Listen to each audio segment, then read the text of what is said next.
특별히 믿음의 가문을 세우는 원리라는 제목으로 말씀을 좀 나누려고 합니다. 오늘 우리가 읽은 이 본문은 1절 이렇게 시작을 하고 있죠. 요셉 자손이 제비 뽑은 것은, 이렇게 시작을 합니다. 우리가 새벽마다 또 주일마다 계속해서 지금 여호수아 말씀을 나누고 있기 때문에 여러분들 아마 이제 흐름을 다 이제 이해를 하셨을 거예요. 여호수아는 크게 두 부분으로 나눠지죠. 앞부분 1장부터 12장까지는 가나안 땅 정복 전쟁하는 이야기라면 13장부터 나머지 이야기는 24장까지는 그 땅을 분배하는 그런 이야기입니다. 13장부터는 지금 지파별로 제비를 뽑으면서 땅을 분배받고 있는 거예요. 근데 오늘 16장 와서 보니까 어느 자손이 제비를 뽑았다고요? 요셉 자손이 제비를 뽑습니다. 그러니까 요셉 자손이 자기들이 분배받을 땅을 제비 뽑는 거죠. 근데 여러분, 요셉 자손에게는 두 지파가 있었어요. 어떤 지파일까요? 므낫세와 에브라임입니다. 요셉의 두 아들이죠. 원래 요셉의 아들인데 이 야곱의 12아들의 반열에 이 두 아들 에브라임과 므낫세가 포함이 되어서 각각 한 몫씩 기업을 받게 된 겁니다. 그래서 오늘 4절에 보니까 뭐라고 되어 있냐면 요셉의 자손 므낫세와 에브라임이 그들의 기업을 받았더라라고 되어 있죠. 그 경계와 지역을 우리가 읽은 본문 5절부터 쭉 이렇게 설명이 되어 있는데, 아까 여러분 성경 읽으면서 무슨 생각하셨어요? 되게 복잡하다. 뭔 말인지 하나도 모르겠다. 감이 안 잡힌다. 뭐 깜깜하다, 이런 생각이 드셨을 거예요. 사실 저도 읽으면서도 발음이 되게 어렵잖아요. 그래서 실수하지 않으려고 되게 신경 쓰면서 읽었는데 굉장히 낯설죠. 지명도 낯설고 뭐 경계를 막 설명을 하는데 도무지 막 감이 안 오죠. 뭐 어디서 어디를 얘기하는다는 거야. 뭐 이런 생각이 충분히 들 겁니다. 뭐 저도 그러니까요. 그래서 이런 본문을 읽으면은 되게 지루할 수도 있어요. 그런데 사실 또 한편으로 여러분, 이스라엘 민족이라고 한번 생각을 해보세요. 이들에게는 이런 지명이나 이런 경계가 여러분 낯설까요? 낯익을까요? 굉장히 낯익은 거죠. 그리고 이건 지루한 것이 아니라 엄청 설레는 거예요. 자기들이 이제 살아갈 땅을 분배받고 자신들이 살아갈 성읍을 이제 분배받는 거 아닙니까? 그러니 얼마나 관심이 많이 생기겠어요. 야, 우리가 받을 땅은 어디래? 어디래? 막 이러면서 관심을 갖겠죠. 우리도 만약에 지금 어디 땅 분배합니다, 오세요. 어디 아파트 분양권 드리겠습니다, 오세요 하면 여러분 관심이 어떻게 될까요? 막 엄청 오르겠죠. 그리고 그 지역이 어디며 그 경계는 어디며 그리고 뭐 거기는 어떻게 생겼으며 뭐가 있으며 이런 것들 여러분 당연히 관심이 생기지 않겠어요? 마찬가지인 거죠. 지금 이런 땅에 대한 이야기들이 우리에게는 되게 무의미해 보일지 모르지만 이스라엘 백성들에게는 굉장히 중요한 거죠. 그래서 이 여호수아를 기록하는 이 기자가 이 땅 경계와 그 내용들을 정말 세세하고 꼼꼼하게 자세하게 기록을 하고 있는 겁니다. 그렇게 여러분 이 성경을 이해하시면 좋겠어요. 그런데 사실 우리는 그렇다고 해도 그 땅을 우리가 진짜 받는 건 아니니까, 그죠? 그래서 우리가 진짜 관심을 갖고 주목해야 될 것은 뭐냐면, 하나님이 이렇게 땅을 나눠주시잖아요. 땅을 분배하시잖아요. 근데 그냥 막 나눠주시는 것이 아니라 이제 각 지파가, 각 가문이, 각 가정이 그 땅을 받게 되는데 거기에 굉장히 중요한 원리가 있다라고 하는 거죠. 하나님이 믿음의 가문을, 가정을 세워가시는 하나의 중요한 원리들이 있다는 거예요. 오늘 우리가 그것을 함께 좀 살펴보고자 합니다. 세 가지로 살펴볼 텐데요. 자, 첫 번째 원리는 뭐냐면 부모의 영향력에 대한 거예요. 부모의 영향력 참 중요하죠. 그 부모의 영향력이 가정 안에 또 자녀들에게로 흘러가더라 하는 거. 이게 첫 번째 원리입니다. 여러분, 요셉 자손이 분배받은 땅은요, 아까 말씀드린 것처럼 두 지파가 받아요. 므낫세와 에브라임. 그래서 보면 지도로 보면요, 이들이 분배받은 땅이요 엄청나게 큽니다. 일단 우선 요단강을 중심으로 해서 요단 동편에, 자, 빨간 박스에 보면 동쪽 므낫세라고 써 있는 거 보이시죠?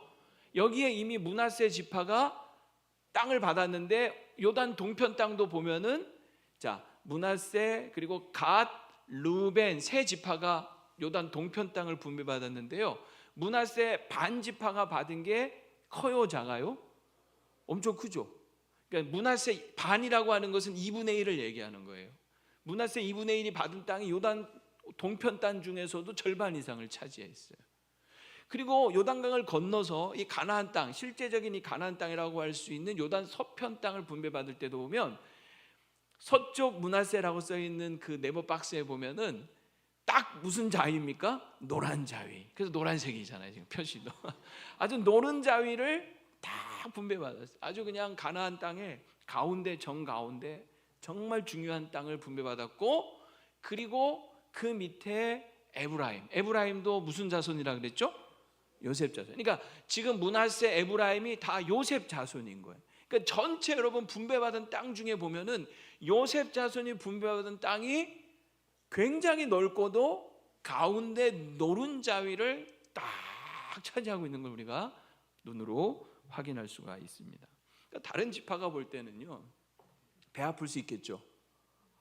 따질 수 있지 않겠습니까? 항의할 수 있지 않겠습니까? 그런데 성경에 보면 다른 지파가 여기에 대해서 시비를 걸질 않아요. 그냥 요셉 지파는 그래도 돼 하는 그런 분위기인 거죠. 자, 이게 우연이 아니라 이렇게 이 요셉 자손이 이 아름다운 좋은 넓은 땅을 제비를 뽑아서 분배를 받은 것은, 이것은 요셉의 삶과 신앙에 대한 하나님의 축복의 결과였던 것입니다. 여러분, 요셉이 우리가 어떻게 살았는지 우리 창세기에 보면 너무나 잘 알잖아요. 요셉 어떻게 살았습니까? 요셉의 삶을 특징 지을 수 있는 하나의 굉장히 중요한 키워드가 있는데, 그건 뭐냐면 하나님이 함께 하셨다라고 하는 거예요. 그러니까 요셉의 인생은 하나님과 함께하는 인생, 즉 요셉이 하나님과 늘 동행하는 삶을 살았다라고 하는 거죠. 늘 그는 하나님 앞에서 살았어요.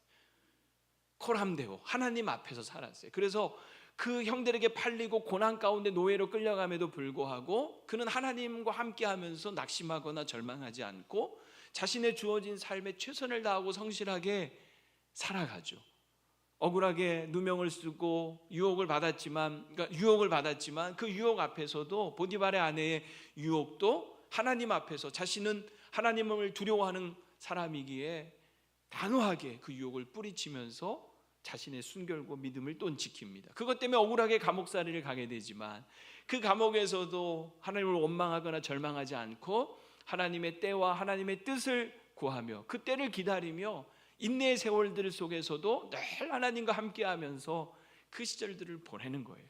그리고 감옥에서 풀려나 애굽의 총리가 되어서 이제는 얼마든지 힘도 가지고 복수할 수 있는 기회도 있었지만 자기를 팔아버린 그 형들을 어떻게 하죠? 어떻게 합니까? 다 용서해 주는 거예요. 다 품어버리는 거예요.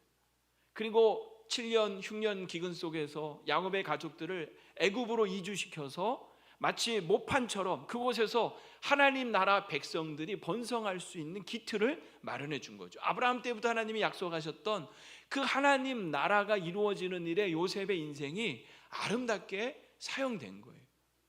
여러분, 그러니 야곱의 그 아들들, 즉 요셉의 형들 중에 요셉에게 빚지지 않은 사람이 없는 거죠. 은혜를 입지 않은 사람이 없는 거예요. 요셉 때문에 다 살아남은 거예요. 요셉이 용서해 줬고 요셉이 기근에서 살게 해줬고.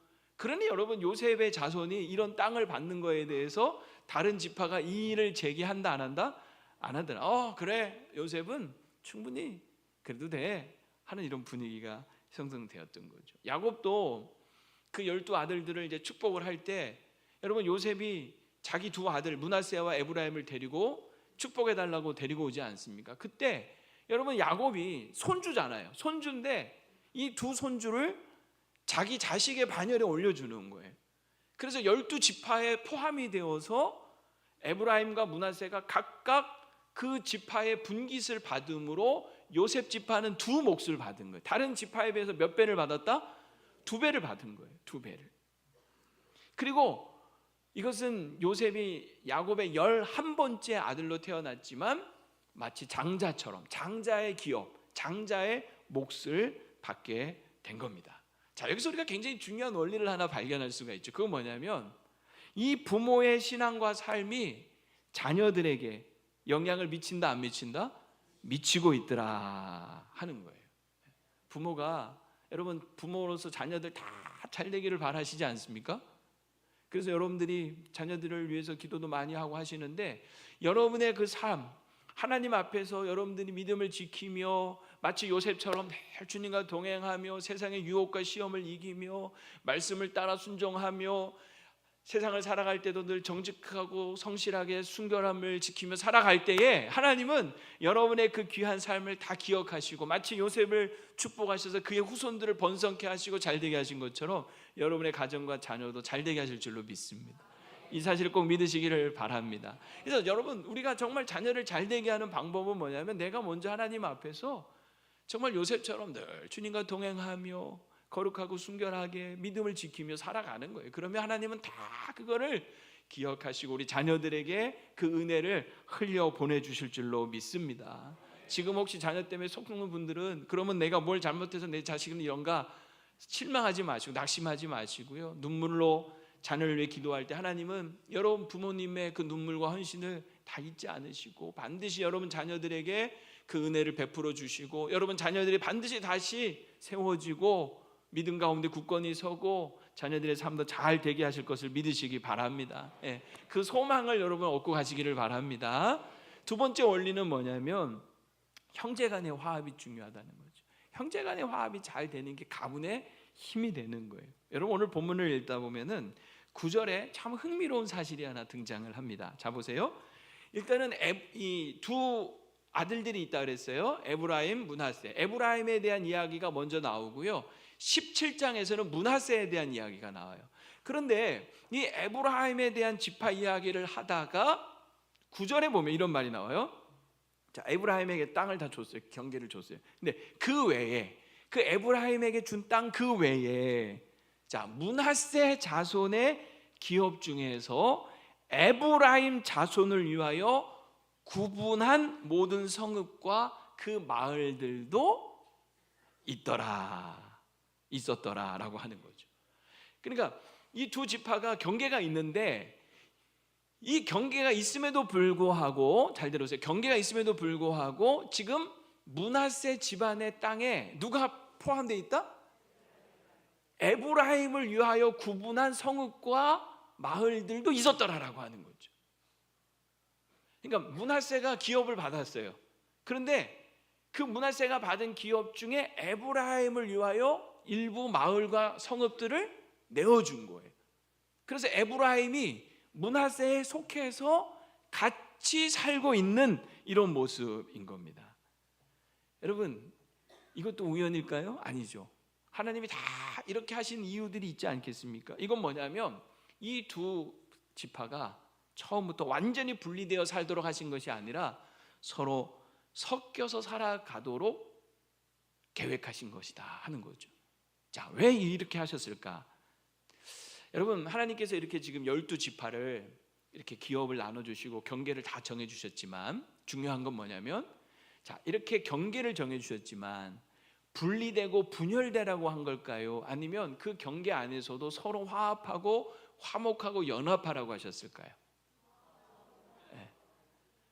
당연히 후자죠. 여러분, 경계를 정해주신 것은 그 경계 안에서 서로 존중하면서 서로 인정하면서 서로 협력하라는 거예요. 절대로 분리되고 분열되어서 서로 으르렁거리며 싸우면서 사는 것은 하나님 뜻이 아닙니다. 여러분, 어떠한 경우에도 분열과 다툼은 하나님의 뜻이 아니에요. 가정이든 교회든 국가든 사회든 분열과 다툼의 영이 있어요. 이건 악한 영입니다. 부부간에도 분열케 하는 게 있어요. 그거 악한 영이 역사하는 거예요. 가정 안에 이 자꾸 분열을 일으키는 거는 이거 악한 영인 겁니다. 여러분, 거기에 속거나 휘둘리면 절대로 안 됩니다. 어떤 경우에도 분열과 다툼은 하나님의 뜻이 아니에요. 그래서 늘 우리가 서로 존중하며 화합하고 하나 되기를 힘써야 할 줄로 믿습니다. 특히 여러분 보세요. 다른 12지파도 비록 땅의 경계는 정해줬지만 그 12지파가 하나가 되어서 하나의 목표, 하나의 방향을 향해 나가는 거거든요. 그게 뭐냐면 이 가나안 땅을 허락하신 하나님의 뜻을 따라서 이 가나안 땅 안에 하나님 나라를 이루어가는 거예요. 하나님이 왕으로서 통치하시는, 의와 희락과 평화가 임하는 하나님 나라를 건설하는 거. 그러니까 모든 12지파가 힘을 모아서 그 땅 안에 하나님이 왕 되심을 선포하며 그것을 함께 이루어 나가야 되는 거죠. 마음 모아서. 그런데 12지파도 그런데 그 중에 특별히 에브라임과 므낫세는 친형제잖아요. 아버지가 요셉, 친형제가 간이잖아요. 그러니 더더욱 어떻게 해야 됩니까? 더 똘똘 뭉쳐야 되죠. 근데 여러분 아시죠? 친형제라서 더 하나 될 수도 있지만 더 싸울 수도 있어요. 싸움의 여지가 항상 있어요. 특히 언제 그렇습니까? 에? 언제 그래요? 재산 문제 2부 때도 똑같은 소리 하던데, 누가 더 많이 가질 거냐 이런 거 가지고 싸우죠. 나눌 재산이 없으면 참 오히려 감사해 이럴 때는. 근데 보면 이 부모의 재산 가지고 형제들끼리 더 많이 갖겠다고 막 싸우고 갈라서고 뭐 왼수가 따로 없는 경우가 얼마나 많아요. 이 참 불행한 거죠. 여러분 또 어떤 경우가 있냐면은 이 동생이 형한테 막 대드는 거죠. 기어오르는 거죠. 동생이 형을 무시하게 되고 까불면 이게 또 싸움이 일어나는 거잖아요. 그런데 자 보세요. 지금 므낫세와 에브라임이 자칫하면 다 그렇게 될 수 있는 관계입니다. 왜냐하면 자 요셉이 두 아들을 낳았어요. 므낫세와 에브라임이다. 퀴즈. 여러분 출신 주일학교의 명예를 걸고 한번 맞춰보세요. 에브라임이 형일까요? 므낫세가 형일까요? 다시 에브라임이 형일까요? 므낫세가 동생일까요? 헷갈리죠 이제 막. 헷갈리시죠? 여러분 누가 형입니까? 므낫세가 형이에요. 에브라임이 동생이에요. 글자가 3개고 4개잖아요. 3등 4등. 그러니까 므낫세가 형이야. 에브라임이 동생이에요. 근데 문제는 뭐냐면 야곱이 이제 요셉이 이제 아버지한테 이제 손주들을 데리고 축복해 달라고 했어요. 그랬더니 이제 야곱이 기분이 좋아가지고 그 손주들을 축복을 하는데 당연히 므낫세가 형이니까 이게 오른손은 이제 그 권능의 손이거든요. 그래서 오른손을 므낫세의 머리 위에 손을 얹고 왼손은 에브라임 위에 머리에 손을 얹어야 되는데 야곱이 크로스를 합니다. 손을 바꿔요. 그리고 이 오른손을 누구한테? 동생 에브라임한테. 왼손은 형인 므낫세한테 손을 얹고 축복을 하면서 뭐라고 하냐면 동생이 형보다 크게 될 거다. 이렇게 축복을 한 거예요. 근데 실제로 그 말씀대로 되어버려요. 그래서 그 예언이잖아요. 하나님 말씀의 능력이 나타난 거죠. 그래서 실제로 므낫세가 아까 여러분 지도를 보면 영토는 훨씬 크게 받았는데 실질적인 영향력은 에브라임이 더 컸어요. 그래서 여러분 이 에브라임 지파가 나중에 북이스라엘 전체를 다 거의 통치하듯이 합니다. 그래서 북이스라엘이 나중에 10개 남북으로 나눠질 때 북 10개 지파가 뭉칠 때 이 북이스라엘을 대표하는 지파가 에브라임 지파가 되는 거예요. 에브라임. 그리고 여러분 지금 여호수아서를 읽고 있는데 자 퀴즈. 여호수아는 어느 지파 사람일까요?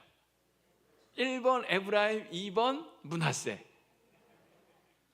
눈치껏 몇 번? 당연히 1번이에요. 에브라임 지파. 에브라임. 그러니까 여러분 이미 여호수아 지도자가 에브라임에게서 나온 거예요. 동생이 지금 더 크게 내버린 거예요. 자 그런데 여기서 이제 보세요. 이게 문제가 되는 게 언제냐면 이 동생이 형을 무시해버릴 때는 거죠. 실제로 이런 일이 이스라엘 역사에 나타납니다. 사사시대에 가서 보면은 이 에브라임이 므낫세를 무시해요. 그런 결과로 두 지파 간에 갈등이 일어나고 그게 치닫게 자칫하면 대판 전쟁이 일어날 뻔할 지경에까지 가게 될 때가 있었어요. 저도 이제 남동생이 하나 있는데 3살 밑에거든요. 걔도 이제 50대가 됐어요. 근데 어릴 때 지금 생각을 해보면은 참 사이가 어땠을까요? 참 사이가 좋을 줄 알았지만 참 장난도 많이 치고 싸우기도 엄청 싸웠던 것 같아요. 근데 왜 이렇게 싸웠는가 생각을 제가 해보면은 자꾸 기어오르는 거죠. 이거를 형인 내가 이거를 참지 못하고 가만히 못 두니까 막 싸우는 거죠. 품어주지 못하는 거죠. 그런 거예요. 동생이 기어오르면 형이 참기가 어려운 거 아닙니까? 근데 그래서 여러분 중요한 게 이거예요. 이런 관계 속에서 결국 어떻게 해야 이 관계들이 풀리냐면 형은 동생을 품고 동생은 형을 존중하고 이게 중요한 거예요. 여러분 오늘 이 본문을 보면요 딱 그 형국인 겁니다. 자 보세요. 지금 므낫세가 형이잖아요. 근데 므낫세 그 지경 안에 누가 지금 포함되어 있다? 에브라임 자손의 기업 그 마을과 성읍들이 일부지만 포함되어 있었던 거예요. 그러니까 누가 누구를 지금 품고 있는 거예요? 므낫세가 에브라임을, 형이 동생을 품고 있는 거예요. 자기가 받은 기업이지만 동생을 내어준 거야. 그래, 너희들도 여기 와서 살아. 아까 본 것처럼 므낫세 지파가 땅이 얼마나 넓어요. 그러니까 내어주는, 그래 와서 니들도 살아. 품어버리는 거죠. 동생은, 에브라임은 사실은 형보다 더 힘이 세고 잘 됐지만, 그러나 형을 무시하면 돼요, 안 돼요? 안 되는 거죠. 형을 존중해야 되는 거예요. 그럴 때 평화가 이루어지는 거예요. 하나님은 이런 므낫세 지파 안에 에브라임의 성읍들을 일부 속하게 함으로써 이런 어떤 관계를 원하신 것이 아닐까 하는 생각을 해봅니다. 자, 명절을 앞두고 이제 가족들끼리, 형제들끼리 오랜만에 이제 모이시게 될 텐데, 여러분 가정은 어떠세요? 모이면 화목하십니까? 맨날 싸웁니까? 모이면 항상 웃음꽃이 만발합니까? 아니면 맨날 으렁거리며 싸우십니까? 웃으면서 만났다가 싸우면서 헤어지십니까? 꼭 여러분의 가정은 늘 주님 안에서 화목하시고 화평하시기를 바랍니다. 진짜 여러분, 이 형제들이 많은 게 힘이 아니라, 그 형제들이 화목한 게 가문의 힘인 거예요. 형제들은 많은데 맨날 그냥 서로 왼수처럼 싸우면요, 오히려 없는 게 나은 거죠. 근데 작은 형제들끼리라도 똘똘 뭉치고 하나가 딱 되어버리면 이거 엄청난 파워가 생기는 거죠. 여러분, 우리가 이제 명절 만나서 형제들끼리 만나면 뭐 이런저런 얘기를 하다 보면은 제발 자존심 긁는 얘기를 서로 하지 마세요. 형제 간에도 이 자존심이라는 게 있잖아요. 이 같은 형제들이지만 누구 집은 좀 더 잘 될 수 있고 덜 될 수도 있잖아요. 참 이럴 때 조심해야 되는 거죠. 막 잘 됐다고 막 자존심 긁어대면서 막 잘난 척하고 자랑질하고, 그러면 다 기분 나쁘게 만드는 거죠. 그러지 말라는 거죠. 그리고 내가 좀 안 되고 형이나 동생이 잘 되면 진심으로 정말 기뻐하고 축하해 줄 수 있는 그런 관계들이 꼭 여러분 안에 있기를 바랍니다. 예. 그것이 가문의 힘이 되는 거예요. 형제 간의 화합, 이것이 가문의 힘이 되는 거죠. 이게 두 번째 원리라면, 세 번째 원리는 뭐냐면 영적 가풍을 잘 세우는 것이 중요하다. 시작. 영적 가풍을 잘 세우는 것이 중요하다 하는 겁니다. 자, 무슨 말이냐면 이 가정마다 보면 가풍이라는 것이 있죠. 그 집안의 어떤 분위기, 그 집안의 어떤 어떤 뭔가를 결정하고 할 때 뭔가 그 안에 흐르는 원리 같은 것들이 있는 거죠. 그걸 우리가 흔히 가풍이라고 하잖아요. 제가 사전을 찾아보니까 한 집안에 전해 내려오는 풍습이나 범절이라고 이렇게 정의를 했더라고요. 우리 집안에 흐르는 가풍이 있어요. 그래서 어느 집안에 딱 가보면 저 집안은 가풍이 참 대단하다, 뭐 이런 이제 말들을 흔히 쓰잖아요. 그런데 영적인 가풍도 있더라는 거예요. 영적인 분위기가 있더라는 거죠. 그 집안에 가면 그 집안에 흐르는 영적인 분위기가 있어요. 무엇인가를 결정하고 뭐 할 때 그 집안에 흐르는 중요한 원리와 원칙과 기준이 있는 거예요. 근데 그것이 정말 하나님이 원하시고 기뻐하시는 기준과 원칙이 되어야 합니다. 근데 여러분, 오늘 이 에브라임 자손을 보면은 그 부분에 조금 아쉬움이 있어요. 그거를 찾아볼 수 있는 게 10절 말씀이에요. 자, 10절 한번 읽어보면 이렇습니다. 그들이 게셀에 거주하는 가나안 족속을 뭐 하지 못했어요? 쫓아내지 않았어요. 그래서 그 가나안 족속이 오늘까지 에브라임 가운데에 거주하며 노역하는 종이 되니라. 자, 이거 잘못된 거죠. 왜 잘못된 겁니까? 하나님은 이 우상 숭배로 찌들어 있는 이 가나안 족속들을 다 몰아내고 쫓아내고 진멸하라고 하셨어요. 이게 하나님의 뜻이고 명령이에요. 그런데 지금 에브라임 자손들이 게셀에 거주하는 가나안 족속을 뭐 했다? 쫓아내지 못하였다, 안 했다? 그러니까 못한 거예요, 안 한 거예요? 안 한 거예요. 에브라임 지파는요, 아까 얘기한 것처럼 굉장히 강한 지파예요. 충분히 쫓아낼 수 있었어요. 그런데 쫓아내지 않은 거예요. 못한 게 아니에요. 안 쫓아낸 거죠. 이유가 뭐냐면 그 뒤에 그들을 뭘로 삼았어요? 노역하는 종으로 삼은 거예요. 노동력으로 삼은 거죠. 이 노동력은 당시에 경제권인 거죠. 경제적 이득을 생각하는, 야, 이들 다 죽일 필요 뭐 있어? 살려서 우리 노예시키고 종으로 부리면 노동력 생기고 우리 훨씬 편하고 좋은 거 아니야? 하나님 다 죽이라고 했지. 됐어. 그건 하나님 말씀하신 거고. 우리 적당히 좀 남겨놓고 우리 종으로 좀 부리면서 편하게 살자. 타협을 한 거예요. 이게 에브라임 지파의 실수예요. 이게 하나의 일종의 가풍이 되어버리고 맙니다. 그 집안에 흐르는 가문의 어떤 분위기가 돼버린. 그래서 자, 오늘 우리가 16장 읽었잖아요. 17장 가서 보면 무슨 사건이 나오냐면은 이 에브라임 자손들이 여호수아에게 쫓아와서 여호수아한테 막 항의합니다. 우리는 두 지파인데 왜 한 번만 제비 뽑게 하느냐, 그런 얘기를 해요. 근데 여러분, 이 요셉 자손이 두 지파인 건 맞아요. 그렇지만 이미 요단 동편에 므낫세 지파가 한 번 땅을 차지하고 있었고, 그리고 요단 서편에 요셉 자손이 제비를 뽑았지만 그 안에 이미 두 지파가 몫을 나눠 가진 거예요. 그리고 그 땅도 결코 작다 크다, 결코 크다 결코 크다, 좀 말 이상하네요. 굉장히 큰 거예요. 그러니 따질 일이 아닌 거죠. 그런데도 와서 따지는 거예요. 좁대는 거예요. 사실은 이 에브라임 자손이 뽑은 그 땅 중에 산지들이 있었던 거죠. 그래서 거기에는 우리가 거주할 수가 없으니 한 번 더 제비를 뽑게 해달라는 이런 어처구니없는 요구를 하는 거예요. 그러자 여호수아가, 자기도 에브라임 자손이지만 어이가 없는 거지. 해도 너무한다. 너희들 정말 너희들 땅이 좁으면 올라가서 스스로 개척하라. 살림을 개척하라. 그랬더니 여러분, 이 에브라임 자손들이 뭐라고 하는 줄 아세요?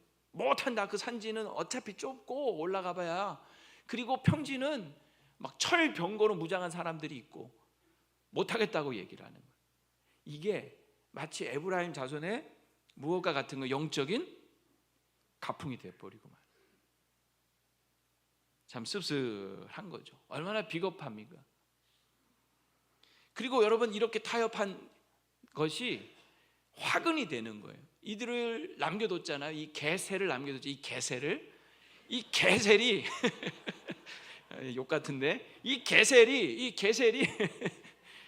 이게 나중에 화근이 돼가지고 계속 이스라엘 민족 괴롭히는 가시처럼 되고 올무가 돼요. 우상 숭배를 퍼뜨리고, 그리고 그래서 이게 나중에 여호수아 다음에 사사 시대잖아요. 이 사사 시대 영적인 혼란을 초래하고, 그리고 다른 지파들도요 보면 계속 이렇게 가나안 족속들을 일부씩 남기게 돼요. 이게 이스라엘 민족이 점점점 영적으로 타락하는 원인이 되는 거예요. 그러니까 이런 타협이 결국은 가정의 가풍을 흐렸을 뿐 아니라 전체 이스라엘을 오염시키고 망가뜨리고 말더라는 거죠. 자, 여기서 우리 중요한 영적인 원리를 또 하나 생각해 볼 수가 있는 거예요. 영적인 가풍을 잘 세우는 것이 참 중요하다. 여러분 가정의 가풍은 어떻습니까? 혹시 여러분 안에도 이 계세를 남겨두진 않습니까? 적당히 타협하는, 야, 세상은 하나님 말씀대로 살기에는 절대로 우리가 성공할 수 없어. 그러니 이런 계세를 좀 남겨둬도 괜찮아. 이러면서 타협을 하는 거죠. 야, 어떻게 믿음만을 가지고 살아? 성공도 해야 되고 돈도 많이 벌어야 되고 성적도 좋은 성적도 얻어야 되고, 야, 어떻게 맨날 믿음만 가지고 살아? 이러면서 점점 우리가 타협하고 있는 부분들은 없냐는 거예요. 이게 점점 쌓이다 보면 그게 여러분 가정의 영적인 가풍이 되는 거예요. 영적 콩가루 집안이 되는 거죠. 영적 콩가루 집안들 많아요. 교회 다닌다는 그런 그럴듯한 모양새는 있는데 막상 속에 들어가 보면요, 집안에 영적인 어떤 기준이 없어요. 하나님 말씀, 하나님 뜻, 뭐 이런 기준이 없어요. 온통 그냥 세속적인 기준, 가치로 물들어 있는 거예요. 그러니까 가족끼리 모여도 대화하는 그 수준들이 보면은 전부 다 세속적. 그게 여러분 집안에 가풍이 되지 않기를 바랍니다. 오랜만에 식구들이 만났어. 그런데 그 안에서 정말 주님의 이야기를 하고 주님의 뜻을 이야기하고 이런 어떤 은혜의 나눔들, 말씀의 나눔도 있어야 되는데 온통 그냥 세상 얘기. 거기는 어떤 것도 영적인 어떤 흐름이 없다면, 여러분 이 명절을 맞이해서 다시 한번 우리 가정은 왜 이런가 고민하시고, 영적인 가풍을 세워나가는 일에 힘쓰시기를 바랍니다. 절대 우리 집안은 타협할 수 없는 하나님의 원칙, 기준이 있어야 되는 거죠. 여호와를 경외하며 그 도를 행하는 자가 복이 있도다. 우리 집안은 어떤 경우에도 하나님을 경외하며 그 도, 하나님 말씀을 지켜 행하는 것이 우리 집안의 가풍이다. 먼저 하나님의 나라와 하나님의 의를 구하는 것이 우리 집안의 영적인 가풍이다. 예수만 섬기는 임마누엘 가정이 우리 집안의 가풍이다. 뭐 이런 어떤 타협하지 않는 이 계세를 남겨두지 마시고 그 계세를 뿌리 뽑고 여러분 안에 정말 흔들리지 않는 이런 영적인 가풍들을 하나하나 세워나갈 수 있기를 바랍니다. 굉장히 이게 중요한 거예요. 말씀을 맺으려고 합니다. 오늘은 가정에 중요한 세 가지 원리를 살펴봐서, 하나는 부모의 영향이요, 또 하나는 형제 간의 화목, 세 번째는 가정의 영적인 가풍. 여러분 이런 말씀을 들으면서 어떤 생각이 드십니까? 혹시 막 은혜가 되고 힘이 되고 소망이 생깁니까? 아니면 난 이렇게 살지 못하고 있는데 어떡하지? 하는 부담과 실망과 낙심이 되십니까? 사실 말씀을 준비하는 저도요, 말씀을 준비하는 내내 너무 부담이 되는 거예요. 이제 우리 딸내미 결혼하는데 내가 정말 우리 딸내미한테 좋은 어떤 영향을 끼치는 부모 맞나? 우리 집안에 좋은 가풍을 이렇게 전수해주고 있나? 이런 막 생각을 해보면 말씀 앞에 너무 부끄럽고 자신도 없고, 야, 잘하고 있는 게 맞나? 이런 생각이 막 드는 거죠. 사실 완벽한 부모가 어디 있겠어요? 그리고 솔직히 형제를 온전히 품지 못하는 경우도 있고, 우리 안에도 남겨둔 이런 계세 같은 것들이 또 있지 않습니까? 그러다 보니까 우리 집안은 틀렸네, 우리 집안은 안 되겠네, 이런 생각이 살짝 들려고 할 수도 있겠죠. 그런데 여러분, 그것은 사탄이 주는 마음이고요, 실망하지 마시고 낙심하지 마시고 다시 소망 가운데 여러분 이 말씀을 붙드시기를 바랍니다. 완전한 부모가 없죠. 형제간에 갈등 없는 가정 없죠. 우리 가정에도 계슬과 같은 것을 남겨두는 이런 타협하는 것들이 물론 있겠죠. 그렇지만 우리가 낙심하지 않고 소망을 품을 수 있는 이유가 또 있으니, 우리에게는 완전하신 하나님 아버지가 계십니다. 그분이 우리 가정의 호주가 되시고 가장이 되어 주신다면, 그래서 우리 가정을 통치하신다면,